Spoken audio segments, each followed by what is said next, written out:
Welcome to Happy Writing, your podcast home for taking positive steps forward with your author business. I'm your host and happy writer-in-chief, Dion Abulela. Today's podcast episode is sponsored by Dorianne Dupre, author of the award-winning novel Scout's Honor. Scout's Honor shows you how far one person will go to save their honor and who really has a hold of it in the first place. You can find Scout's Honor at your favorite booksellers such as Amazon, Kobo, Barnes & Noble, and more.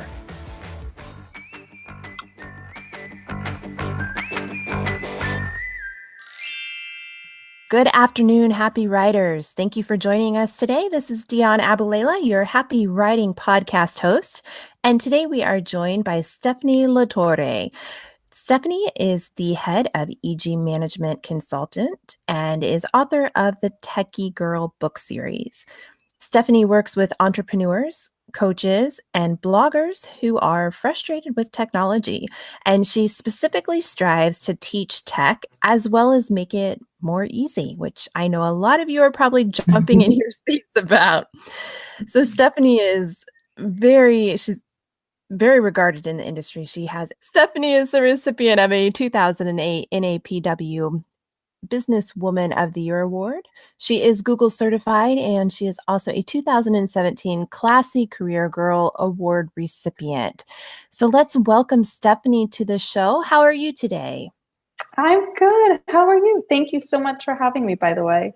We're really excited to have you, especially with the mix of not only being an author, but being really into tech. So I would love it if you introduced yourself and told us a little bit more about what it is that you do.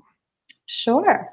Well, I currently live in southern Italy, right on the beach. I'm actually staring at the sea right now. But as you can tell from my accent, I did not grow up here. I actually grew up in the United States in New Jersey. My family is originally from here in Italy. And about 7 years ago, I had that strange calling that told me to just quit my life in the US and come move here to Italy, to a country where I didn't even know the language or hadn't seen my cousins for years. And a lot of my family members thought I was kind of crazy, by the way. My mom bought me a Bible just to make sure, just in case. I understand, because 7 years ago I left the US and I went to India, but my mom actually thought I was going to Italy, and it wasn't until we got to the airport that she knew I was going to India. So, yeah, that's good. I like that. Yep. No, but you know what? Everyone thought I was crazy, and I'm sure this is the same case with you. It turned out to be one of the best decisions I ever made. I found my business, I found myself, I found a beautiful life. And I found definitely the place where I feel like I'm meant to be here in southern Italy. And yes, it was so incredible. And my business was started partly because of that, because I was working a 9-to-5, but my 9-to-5 wouldn't let me just jump up and travel the world, which I really wanted to do. I understand. Silly 9-to-5. Why won't you let me just take a month off in Europe? I mean, come on. Pay me anyway. They wouldn't let me do it. I tried. I really did. I tried. It didn't work. They wanted me to show up every day for some reason. I don't know. So tell us a little bit about your writing process, because you have written an entire series of books. So how did you come about targeting the theme of your book, and how did you go about writing the entire series? So the theme of my book really came from as I came to not the end of my business journey, but kind of that completion of that initial journey, where I noticed that there were 3 essential stages to your business. The first is, building your website and building your brand, and you get really excited about it, and building your packages and deciding what you're actually going to offer, trying to figure out who your ideal client is. And it's very much a discovery phase. And the second is when you really start to implement that, and your business kind of becomes a business, and you're like, oh, wow, I have clients that are expecting me. I'm booked out for the next 6 weeks. Like, it's a really, really fun time, but it's also a time where you need to get yourself organized. So the second book in the series is all about organizing your business and streamlining it. so that your customers are getting the same experience every time, because you don't want one customer getting an amazing experience and one customer getting a horrible experience. And that's not your obvious goal in your business. So you want to make sure that you're creating systems and streamlining processes so that you can eventually grow and become a full-on agency. And then you get to what I think is probably the best stage of all of them, which is the third stage, which for me, that's when your business kind of hits a wall. It won't grow no matter what you do. It just does not seem to go forward, because that's the time where you have to stop working on your business and start working on yourself. So the third book in the series is actually split into two parts. The first part is all about examining your own life, your relationships, your adventures, your experiences, and seeing what emotions come up from that. And the second half is all about taking care of yourself and creating systems and routines, not for your business, but for yourself, so that when you do finally sit down at your desk to get started for your business, you are in the best possible mind frame zone, whatever you want to call it, to be working on your business, so that it's not stressing you out, it's not draining you, it's not turning into essentially what you left your 9 to 5 for, which happened to me, by the way. So yes, and that's, for me, that's a fun stage too, because it's all about discovery, and it's all about discovery of yourself, and it's all about growing, and that stage never actually ends. I mean, my business is growing in ways I'd never even possibly imagined, thanks to this wonderful stage of business. So That is so great. And in my mind, because I coach authors and I work with authors all the time, I'm drawing a lot of correlations between what you're saying and struggles that authors have through every single stage of every book you just mentioned. mm-hmm. How would you apply the concepts that you've put into your book, even though I guess what I should say is a lot of authors don't consider themselves to be a business when they should. How Yes. can authors apply what you write about to the very concept of being an author? So I think for me as an author, when I sat down to write my book, I was like, I have this amazing information inside of me. I have all this, it's all floating around in my head, and I need to get it down on paper. And then I would sit down and go to actually write it, and just blank. Just it wasn't coming out. Mm-hmm. Like, I would have a dream in the morning, and these beautiful poetic words would come through, and then I would go sit down to write them, and they would just disappear off into the wind and never to be seen again. Yep. Been there. I say this all the time. I have written so many best-selling, amazing, world-changing books, but I don't know where they are anymore. Yep. They're gone. So I think it's important as an author in today's world, you don't have to sit down and physically write a book anymore. There are so many different ways to write a book. You can do it via transcriptions. You can do it via audio recordings. You can do it via writing. I think for a writer, finding that process, once you have the idea, that's the first part of that journey, fleshing out who your characters are, and so on and so forth, fleshing out your outline, your book outline. But when it actually comes down to sitting down to write it, that's kind of your third part. And that's where you need to find the right time and the right way to be writing. And again, it might not actually even be writing. It might be speaking. It might be a video. You never know. You might have a lot of authors have done this in the past. They'll have someone come and interview them. Mm. And that in those interviews, that's historically happened since the beginning of time, I guess. Since the beginning of books, I guess you should say. Yeah. So there's so many different ways to write a book. And then once you do kind of hit that block where you're not sure where you can go or what you can do, that's when you want to kind of take a look inside and say, okay, why am I not able to get past this point? What's going on in that silly little brain of mine? That won't let me get this out. I know a lot of authors who are at that spot right now, not only with writing, but also with their branding or their social media or their sales. And so I think authors can pick up your books and really find a lot of pieces that they can incorporate into their life. Now, along the lines of this, technology today is essential, and it's a very big deal for authors, but it's also very terrifying for a lot of authors. So, what pieces of technology do you feel would be most important for authors or for that author business building? There are so many different tools that are available to writers right now. Oh my God, my mind is just flooding with different opportunities. I mean, there's new software that will transcribe videos for you. There's new software that will force you to write 500 words per day. I love that one. The Yeah. It's what's the name of that site? where it starts deleting them if you don't get there. Is it that one? No, so the one I was Oh, thinking okay. of, it's more like an online journal where it gives you like check marks for the days where you wrote your 500 words, and then Um, I think maybe they use smiley faces and not smiley faces, which for me, I have to have everything organized, so I have to have smiley faces all in a row. You can't have a non-smiley face in there. Like, it doesn't make sense. we'll Google these, and once we find them, I'll put the links in the chat box. I'll make sure there's so many links. I mean, you can even use YouTube to transcribe your videos and get your Mm, words. I mean, there's so many. So there's paid, there's free.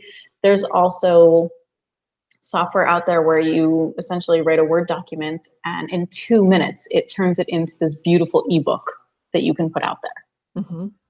So many different opportunities for you. I mean, ebook with pictures and links and like an interactive. There's another piece of software. Then again, I will definitely get the names for you.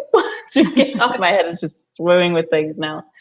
That turns your book into a flip book that they can actually, like those flip magazines. Oh, nice. Yeah, so they can actually flip for people who miss that whole turning of the page thing. That where you don't have the joy of having with ebooks anymore. I've converted to ebooks. I don't know. I don't know I about everyone else. I've recently converted to ebooks because I move so often. It's hard to take books cross countries, That but was it. I travel a lot, so I can't, like, my suitcase is already full. My husband's already like, why do we don't need this much stuff. We're literally going away for 3 days. Like, I know, but the dogs need stuff and we need stuff, and then there's food. He's like, we don't need all this. So but yeah, we if I even do. attempted to bring like another suitcase of books, he'd be like, yeah, no, not happening. Yep. So what I really hope that authors get out of that, other than the connection with having a lot of books and wanting to take them everywhere, is that there are so many options for you out there. And right now is such an amazing time in the history of being an author because authors are driving the industry. We're changing software, we're changing social media, we're changing buying patterns, and we're even changing the way that retailers interact with authors in general. And you Yes. have so many options. Um, how do you feel about these changes? I think it's incredible. I remember when I was little, my brother said he wanted to be a writer. He wanted to write a book. And I remember thinking, like, what like, that's a huge, huge thing to write a book. Like, for me, that was the same thing as flying to the moon in a spaceship. Like, it was on that same level. It was that same magnitude of incredibleness. And as I got older, I started to think, I could write a book too. Got Mhm. books in me. They're flying all over the place up there.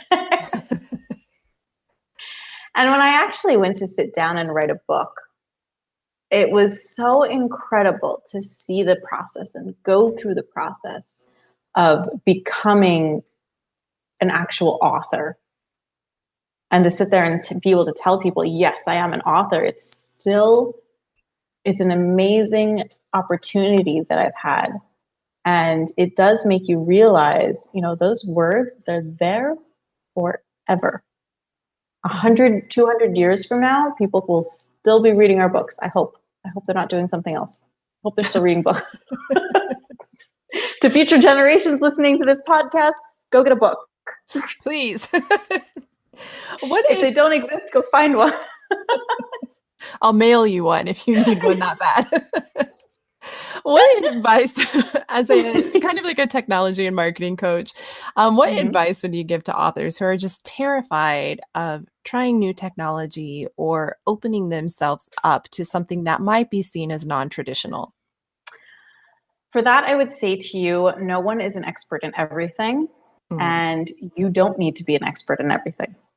A lot of people, I see this in business, I see this in authors, they say, okay, I can't do it because, I don't know how to do social media or a website. I'm like, but you don't need to. You don't need to know how to do that. And that's not to say that you need to hire someone. One of my most successful programs is actually one-on-one. I call it mentoring, but it's essentially 1 hour Zoom sessions where we get on the computer. Zoom lets me actually work on their computer from long distance. And we just sit down. I mean, we've built websites that way. We've created marketing funnels. We've created scheduled social media. I mean, there's so many things that can be done just in an hour. So I would say find yourself someone that you trust, someone that you connect with to guide you, because there's also a lot of information out there. As yes. anyone who has even thought about Googling anything knows, that can lead you in the wrong direction. So find a good expert and let them be the expert and guide you. I absolutely agree with that. And I need to apologize right now because my neighbor has three black labs that are going crazy. So I'm going to try to edit that background out. But if it's, Hopefully you can't hear my 3-month-old puppy who's on the other side of the door crying to get in. oh, he's much cuter than the ones out back, I'll tell you that. So, Oh, she is. I'm not even gonna pretend she really is. I don't even think you have to edit this part out. You can just leave it in. yeah, I mean, it's personality. We're human too. We love our dogs. Yes, So, we do. Even when they eat our couches, like mine does. oh, oh, yeah. We adopted a dog in Um, India and she did that too. So, yep, that happens. all right. Oh well. So, digital marketing, why do you think that this matters? This is a pretty loaded question. It can be very intense, but you can simplify this as much as you want. A lot of authors are stuck in this mindset that they do not want to market themselves, that they do not want to create a brand, and that a publisher is going to handle their author brand, which is not only not true, but it's detrimental for an author to not want to even approach that. So, as an expert, I would love to know why you feel digital marketing matters to hopefully change some of those mindsets. Well, I would say first, anyone who is feeling like they do not need to be a part of their brand has some very serious mindset stuff to be working on. Yes. Like, just go meditate right now. Like, that's my first bit of advice. I have to just interrupt real quick because one thing I've never understood is why an author would want somebody else to control how they present themselves.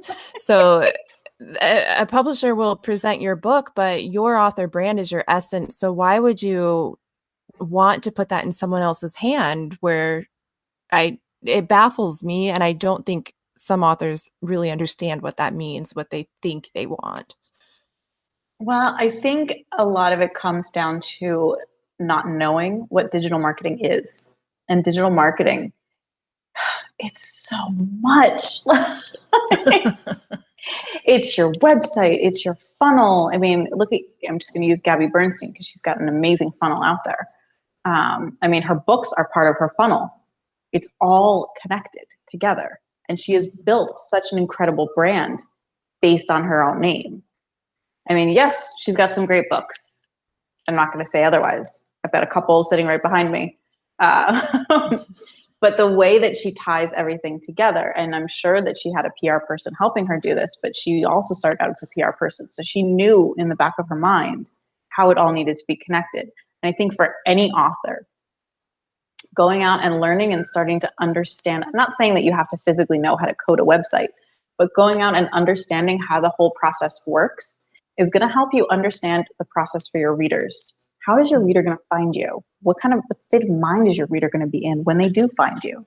Mhm. How is your book going to help them? Whether it's fiction, nonfiction, self-help, whatever it is, it's helping them. I mean, I don't get me wrong, I love me a good trashy novel every now and again. It helps me. It does. There's nothing wrong with that at all. And I think a lot of people listening will be like, okay, so they're not all business books. Okay. There are other books besides business. You know what I've really been into lately? This is like major guilty pleasure confession time. There are these, the teen dramas, but centered around angels, like coming to Earth and falling in love with humans. Oh, I'm really into them. S.J. West has an incredible series. Oh, okay. so amazing. Yeah. I'll send a link to that too. Yeah. I mean, I can't lie. I've been on a YA feel good, like up fiction. Isn't it? I mean, come on. It's so awesome. I mean, that's the whole purpose of a book sometimes, is just to get lost in another world. Yes. I mean, and there's no guilty fiction when it it comes to books. Or not guilty fiction, guilty pleasure. There's no guilty pleasure when it comes to reading. That's true. That's true. And I want to highlight something that you said in here, because I really want authors and those who are listening to understand that there is a strong difference between knowing the cycle of how your process works and knowing how to do everything. So knowing when and where to bring in a website versus knowing how to code, you can know how the website is done and what stage that needs to be done without knowing how to code it. So you can still bring people in to do parts for you and to help you and to sit on a Zoom chat like Stephanie does, and just be aware of the process. And the more aware you are of your process and the proper steps, it's going to go so much smoother and take some of that pressure off. Mm-hmm. And it also helps you not feel scared about it. You know, publisher and these crazy words like gram stories and funnels, and you're sitting there going, huh? I have no idea what any of that. It's, you know, spending in this business, or you're on publisher and they're talking about, yeah, I just wrote the book. I have no idea what else is going on. You know, knowledge of understands the funnel, we're going to do an offer and then it's going to lead to this and so on and so forth. That's where you can start to say, hey, I've got an idea for this. You can start to contribute to it and make the experience even more incredible for your readers. And that's where you develop loyal readers. That's, I mean, like I think I mentioned S.J. West before. The minute she has a book that comes out, I read it because I know I'm going to like it. And that's great. And I love what you just said, that it's about making the experience magical for your readers. A lot of authors want to make the experience magical for them, and readers can tell when you're doing this. So anyone in business, that's like the golden rule. This is the number one thing that when I'm working with authors on their author platform that we have to coach through is it's about speaking to your readers, not at your readers. And it's about giving them the experience, not trying to get people to love your experience. Mm-hmm. Absolutely. I mean, your book is inviting them into your world. Like, why are you inviting them into your world? What is your world giving them? I mean, the best one I can think of is Alice in Wonderland. Like just getting into that world. I mean, for me, I love it. I love going into those stories and those fables, and whether it be in book form or in movie form, even in some of those cases. It's a wonderful way to escape into a different world. That's a fantastic example. We're going to have to wind down here, which is always the worst part of every interview, but I've got 2 more questions for you. Go for it. This one is a little intense, and I feel like it's an important question to ask all of our guests because it really helps them become real with our audience. There are times that as influencers or as guests who have specific speaking points that our audience forgets that we're also humans and we didn't just get here by waking up one morning and being magical. So can you tell us about a time that you just got super frustrated, whether it was with writing or building your business, and you really wanted to quit, but you kept going? I mean, I've got like 20 stories. I thought you wanted to wind down. I just one? Man, I mean, I can even mention one like a month ago. I Perfect. was, I was losing my mind like a month ago. And a little side note into this, no one actually knows this. I'm actually going to be contributing to another book series next year. Nice. That'll be coming out. I can't say anything more than that, confidentiality agreements and all that good stuff. So I do have a portion of a book that I'm writing right now. And about a month ago, I was looking at my business, and I was literally a web designer who didn't want to design websites anymore. And I was in tears. I mean, and it's not that I wasn't getting clients. It was actually the opposite. I had too many clients and I couldn't do it all. And I was seeing a path for myself, and I was seeing a future for myself that didn't involve designing websites, which is what my business started as, which is where my comfort zone was, which is where the main source of my income was. And it was really, really scary for me to just say, okay, well, we're not going to do that anymore. We're just going to focus on mentoring people, and we're going to focus on these new opportunities like retreats or contributing to book series.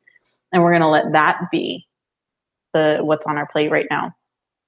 And I spent many days, weeks in some very serious journaling sessions with my many, many coaches,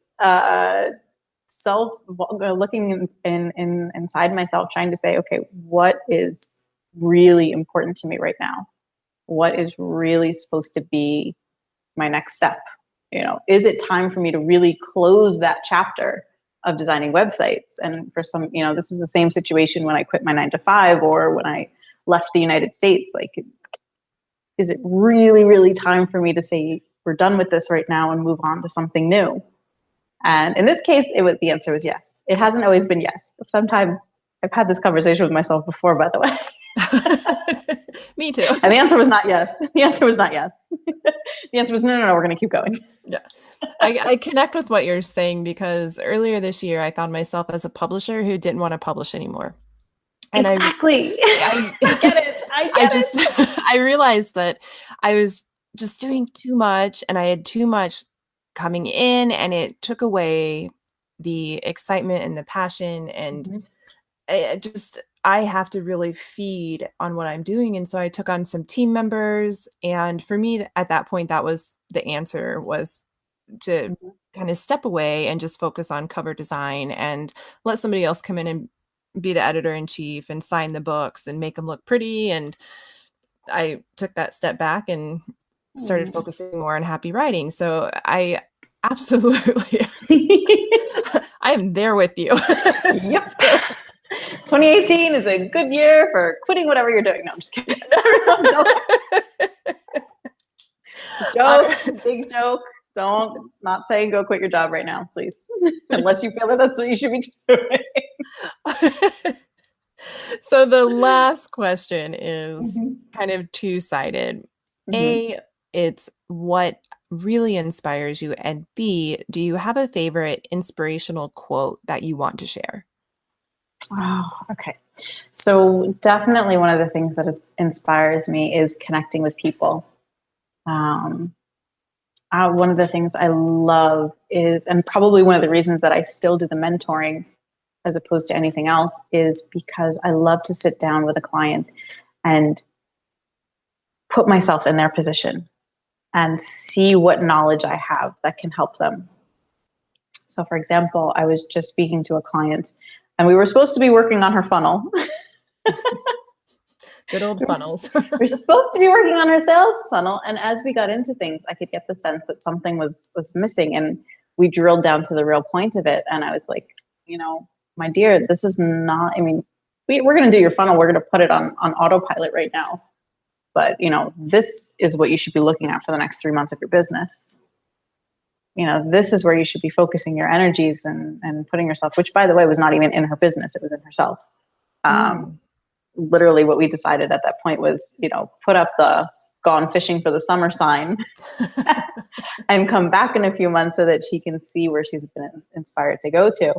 And that's where I think I draw my superpower energy from, is being able to sit down with my clients and really help them with their business, help them move forward, help them find that next exciting thing for them, whether it be a funnel, whether it be a course, whether it be a book, whatever it may be.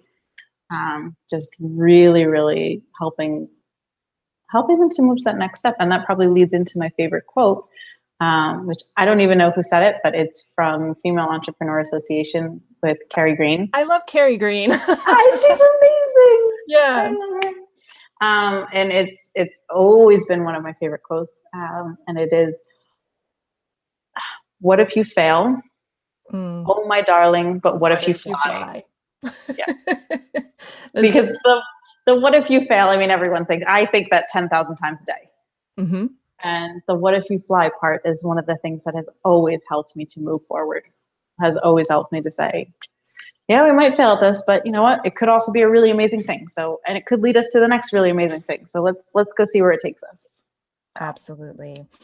Well, I have had so much fun talking to you, and I hope I hope our audience really not only learned some great things about how to approach the technology side, but really has the experience to listen to what you've said in terms of trusting yourself, not having to be perfect, and continuing to improve and work on yourself, especially when you feel like the work is getting you down. Being authentic to your true self is so important to giving an authentic representation of your writing. And so that's what I really hope people, well, not people, I'm going to have to edit this so hard. So what I really hope that our listeners hear is these extra little tidbits about it's okay to constantly be improving and not be perfect from the start. Mm-hmm. So if you have found this podcast through our social media, you can cycle back to that Instagram, Twitter, or Facebook post for links on where you can find Stephanie. But for those who are just listening in, Stephanie, what's your website and how can our listeners find you on social media? So my website is egmanagementconsultant.us. And you can easily find me on Instagram as I am Stephanie La Torre. Perfect. And your Instagram feed is beautiful, by the way. I love it. Instagram's my favorite. It's my new favorite channel. Yep. I love it. And I saw your feed on your website and I was like, gosh, she's really good at this. So I had to give you props. So everybody go check out Stephanie's Instagram feed. Little secret, there's a lot of beach pictures. Just warning you now. You're going to see a lot of beaches. Which is perfect. So we hope that we can have you back on again, especially with this super top secret project that you're having. And you have a business retreat coming up there in Italy that you're going to be doing yearly now, correct? We have the first one happening in a couple weeks. It's September 12th to the 16th. It's our 5-day retreat for female entrepreneurs, Build Your Business in Paradise, where half the day we will be working on their website and their business, and the other half of the day we will be on boats and beaches and going to see volcanoes and taking sulfur baths and all kinds of fun stuff. And of course, eating Italian food because, yeah, that's got to happen. Being an entrepreneur can be fun, and being a authorpreneur can be fun too. So, and we will be doing these retreats 4 times next year. So there'll be 4 different dates that'll be announced a little bit later this year. Amazing. All right. So now I have another reason to stalk you. So I love being stalked. All right. Well, it was so fun talking to you today, and come back with your next project and we'll just inspire the audience some more. Absolutely. I'd love it. All right. Thank you so much for having me. Thank you, and have a great day. You too. Bye, everyone. We want to thank you for joining us today for the Happy Writing Podcast. And as always, don't forget to head over to happywriting.co and take advantage of that $5 deal just for listening to our podcast. You can join the Author Lounge for $5 for your first 3 months using the code Happy Podcast. If you want to sponsor a future episode, you can also find that information under happywriting.co/podcast. We look forward to seeing you next Tuesday at 12 p.m. Eastern Standard Time for our next author interview.